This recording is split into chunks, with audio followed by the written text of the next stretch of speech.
Hello again, everybody. Welcome to Quoth Raven, Lewis Brett Raven. I am your host, Lewis Brett Raven, 28-year veteran of comics, science fiction, fantasy, horror, and role-playing games as a writer, illustrator, and editor. Today is day 26 of the Booktober review event. I have a couple of questions that people ask me about seeing all the posters and artwork behind me. That's why I've got it somewhat on display behind me today. Usually I have the screen guard a lot closer behind me. Um, Someone asked if I had any DC posters because all I saw were the Marvel stuff, which is the Excalibur, Shadowcat, Cyclops, X-Men over in the top right corner. Um, the artwork just right behind my head on the black and white is Ultra Force by Aaron Lopresti, and the other stuff is Sovereign Seven by Claremont and Turner. That's my DC. The Sovereign Seven's DC technically. Don't really have a whole lot of DC posters. Not that I'm not a DC fan. I just never really saw any posters I really wanted. Um, the only one I can think of that might really stand out would be a burn poster, which is really not fully a DC thing. As you can see, it's both DC and Marvel, but this is an old burn thing from, I don't know, 80, 81. And John Norris says hello. Hello, John. Hope you're having a good day so far. But this is, something I wouldn't mind having in my collection. Unfortunately, I just don't think I'm ever going to see it because every time I see it anywhere to be purchased, it's around $250 to $500 for this pair, and I'm not paying that much. So that's not going to happen. So there we have that. But the other thing was last night I finished another live draw session. For those who didn't see what I did a sketch of Greedo.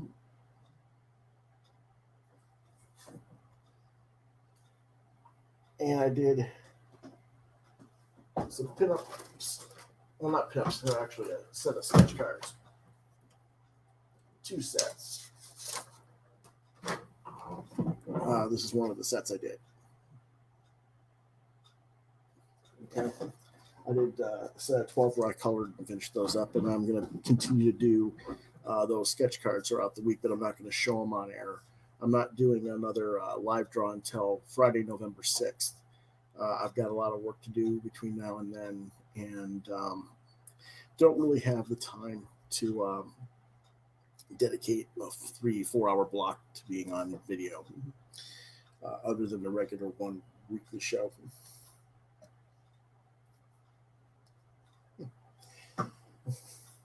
There was something kind of weird looking on my control mouse there for a second. Anyway, let's go ahead and get into our videos in our day's reviews.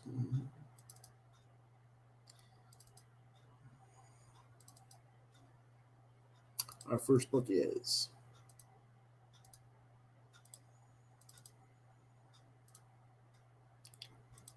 Comic Effect magazine number 22 for $3.50. The publisher is Paloma Street Publications. Writers are various, including myself. The artists are various, and it's a review fanzine from spring of 1999. Now, the reason I included this one is mostly because some people have been watching me, new subscribers have been watching me and asking me what books I've worked on or magazines that they can find something I've written or drawn in readily available. And this is something that I could share with everyone that I thought was hopefully traceable and locatable to purchase. And what it's about is this magazine has 13 articles about a variety of classic comics from all across the market, from Batman to Swamp Thing to Zatanna, to Evan Dorkin's Hectic Planet Collection, which I reviewed myself, to Panic #1 from 1954 from EC Comics, other products as well. Comic Effect explores a wide array of content from some of the 90s best comics historians and reviewers. Now, I can't be overly gushy about this issue due to my personal contribution to it. That's, kind of being self serving. But like I said, the main reason I included it was because someone was asking where they could find some of my older work in print. I give this one a 3.5 stars. Normally, the magazine goes 3.5 to 4.5 stars.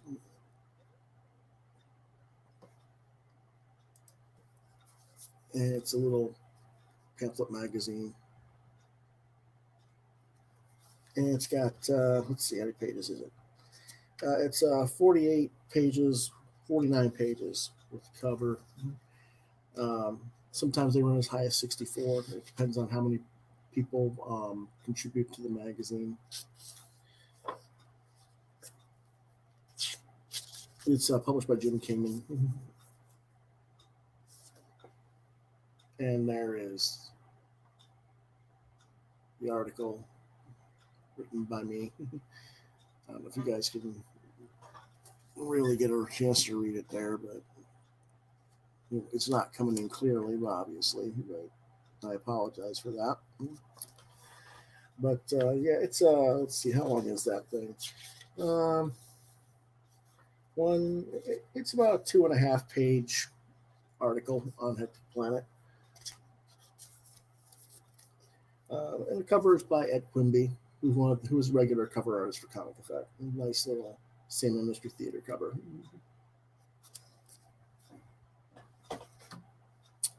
Our next review is for the Irregulars, $12.95 cover price. Publisher was Dark Horse Comics. Writers were Stephen Elliott and Altman and Michael Reeves. The artist is the late Ty Bong Dazo.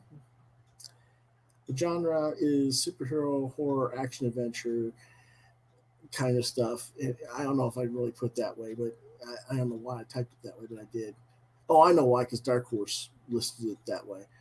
Anyway, the ISBN number is 978-1-59307-303-9, and it was originally released in March 2005. And what it's about is a madman stalks the streets of London's Whitechapel slum, leaving a trail of grisly murders in his wake. The police have only one suspect, a prominent and respected physician named John Watson.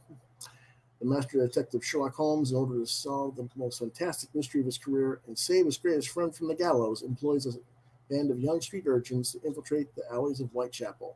They can go everywhere, see everything, overhear anyone and everyone. They are the Baker Street Irregulars. Join the Irregulars in the most fantastic and terrifying adventure of their lives as they uncover an evil unlike anything Sherlock Holmes has ever faced. Recommended for ages 12 and up, and I give it 5 stars. This is a very well thought out presentation that really should be part of any Sherlock Holmes' fans collection. This story by Alton Reeves tackles a much darker story than one might expect. The Baker Street Regulars were always coined as Holmes's errand runners in the official works, but this expands into their own adventures where Watson's accused of Jack the Ripper type murders and Holmes is deliberately called away by Moriarty's design, only Moriarty is in league with something even more sinister than himself, the ancient Dark Ones. That's right, we're blending in Lovecraftian mythology into this story. Now, there's going to be some people who are critical of it. They're going to say there's too many pastiche elements in the work, from Edmund Burke, Midnight Summer's Dream, Candyland, late 19th century occult fads, Jack the Ripper, Cthulhu, etc. I say enjoy it. The cast of characters is so well represented that they carry the story no matter how over the top the tropes get. The artwork is highly detailed and contrasted, and at times schizophrenic in its imagery. Bong Dazo puts plenty of effort into making London jive with Puck's bizarre imagination, capable of warping cobble streets into ice cream and gingerbreading perfectly into bleary brownstones. So like gingerbread homes into brownstones. The fact that this is a venture featuring a bunch of tweens The world is very, very adult in nature. It's a perfectly pleasant concept matured by a Clive Barker like supernatural and all too natural lesson in history.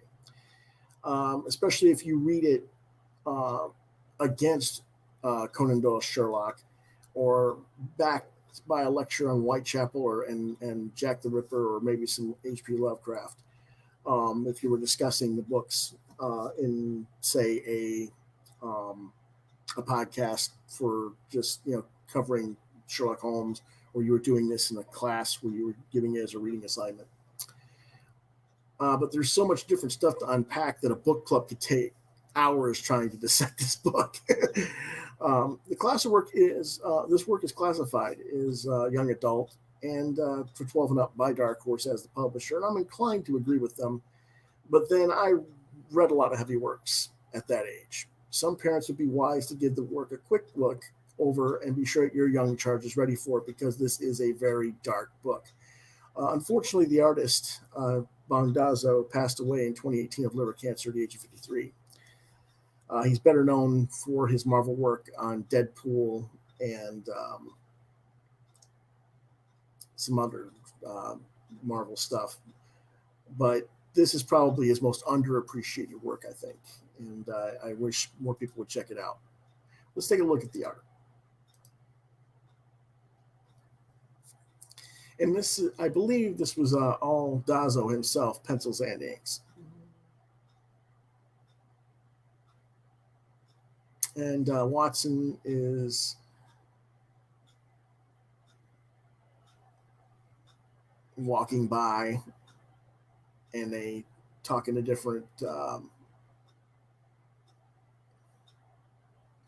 people, and he sneaks out into the area.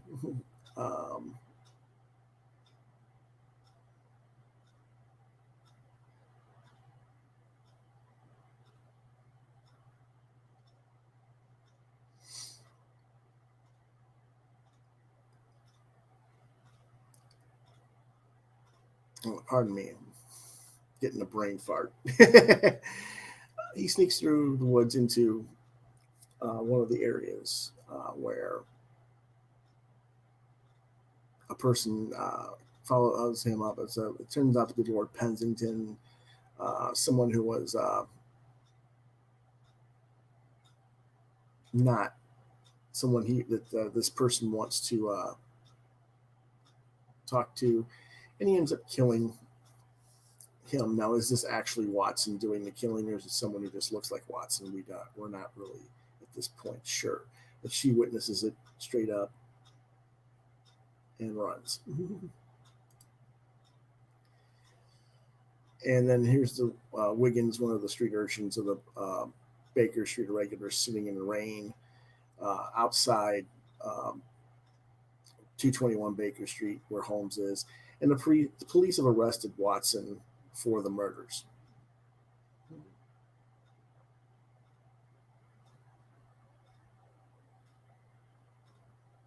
And Holmes doesn't know what to do. He's kind of like stuck in his office at that point. But I think the artwork is really well detailed, really well designed.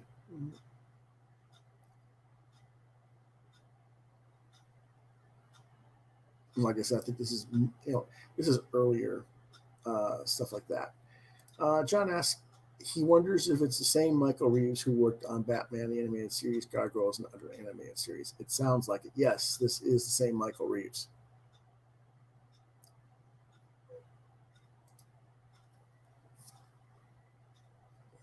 So that might be a person, might be something worth looking into if you're into Holmes or that, or I guess in a way, I don't know. Did you like Reeves's work on those cartoons? If you like Reeves's work on those cartoons as a writer, you probably like this too. Like I said, it's a little bit darker because of the kind of Lovecraftian stuff going on, but it is a nice book. Certainly worth the look. Our final book of the day is Last Transmissions: The Secret History of Science Fiction and Fantasy, for $29.99.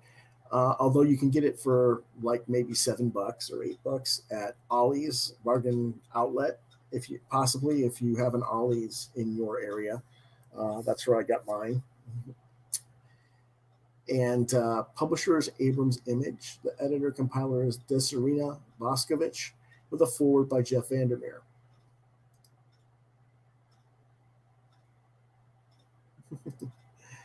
The genre is a historical overview, basically. ISBN number 978-1-4197-3465-6. This book was released a little over a year ago, September 10th, 2019. And what it's about is this is a fascinating illustrated history of lost, overlooked, and uncompleted works of science fiction and fantasy. Now, science fiction and fantasy reign over popular culture now, but that wasn't always the case. Lost Transmissions is a treasure trove of forgotten and unknown, imagined but never finished, and underappreciated but influential works from those imaginative genres, as well as little known information about well known properties. Dang, throat's catching up today. It's divided into multiple sections, including film and television, literature, art, music, fashion, architecture, and pop culture. This book examines such subjects as Jules Verne's lost novel, the origins of Afrofuturism and space disco, E.T., the movie E.T., it's the scary beginnings that led into that movie production, William Gibson's never filmed Aliens sequel, the band Weezer's never made space opera, and an 8,000-page metaphysical diary of Philip K. Dick, which, if you guys are familiar with Philip K. Dick, you can imagine just how metaphysical that diary might actually be. It features more than 150 videos. This insightful volume will become the Bible of some of science fiction and fantasy's most interesting yet least known chapters. It's definitely worth tracking down if you're at all interested in either genre. Boscovich does an exceptional job selecting obscure and yet significant features that have historic relevancy to the culture and give insight as to what might have been, and gives readers topics to discuss for hours on end in the process. Recommended for ages 14 and up. I give it a 5-star recommendation. And here is my copy. It is a thick monster. Good hardcover book. Like I said, you can it's $29.99 cover price. If you get it at Ollie's bargain discount, I think, like I said, it was like $6.99 or $8.99. Just some wonderful illustration work in the book.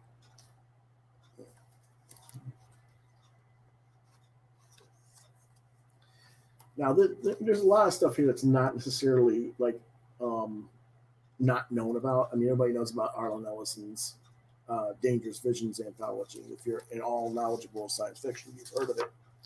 But there is some information in the articles that you might not have known about that situation.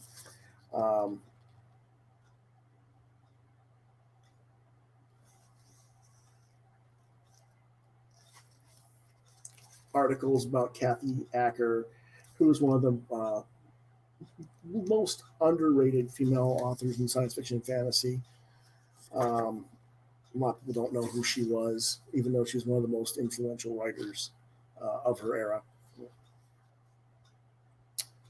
Got a nice work on Neil Gaiman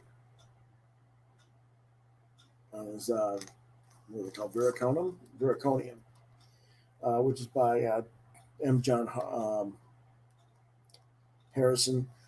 So Neil Gaiman's writing on people and letting you know about stuff and doing an interview with them. So there's a lot of really cool articles in here. So it's about a 300-page book. And that pretty much covers reviews for today. So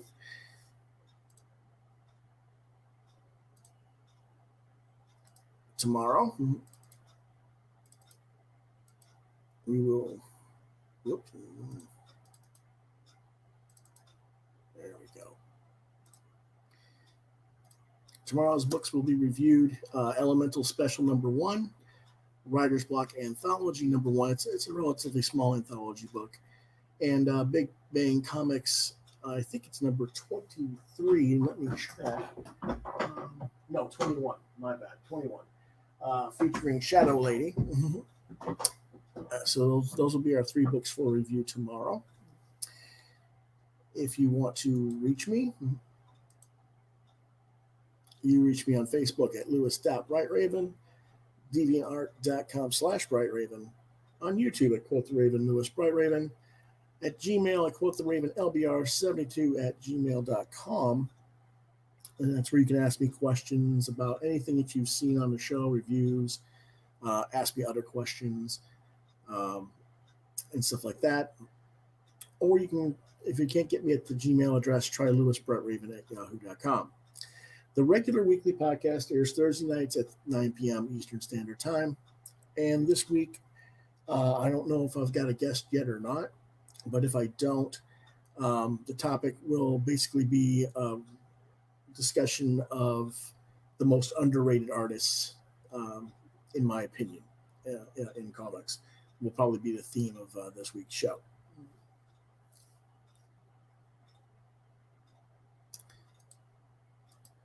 So I will see you guys tomorrow for Bookfest Day 27, or Booktober Day 27. Have a good day, and we'll see you next time. As soon as this silly computer does what it's supposed to do.